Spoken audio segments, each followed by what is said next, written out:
the Islamic dilemma is.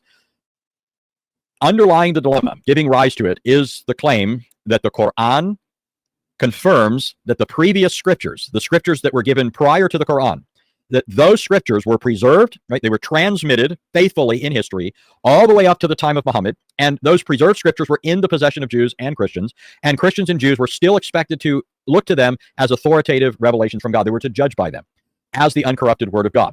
Okay, this gives rise to the following problem. Okay, it's either the case that the Bible has been preserved, or it's the case that the Bible has not been preserved. Okay, remember, as far as the Quran goes, this is the claim, the Bible has not been changed. But now, factually, there are two issues.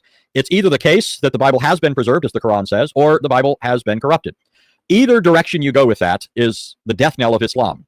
If, in agreement with the Quran, it's factually true that the Bible has been preserved, then the Quran is false because the Bible contradicts the Quran.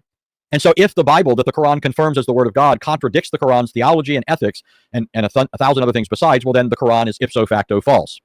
Now, on the other hand, if it's factually the case that the Bible has been corrupted, obviously as Christians we don't hold that, but if it is the case, as many Muslims now want to maintain, if it is the case that the Bible has been corrupted, well, then the Quran is still false because the Quran confirms that the previously given scriptures have been transmitted faithfully and were in the possession of Jews and Christians at the time of Muhammad. So this is a whopper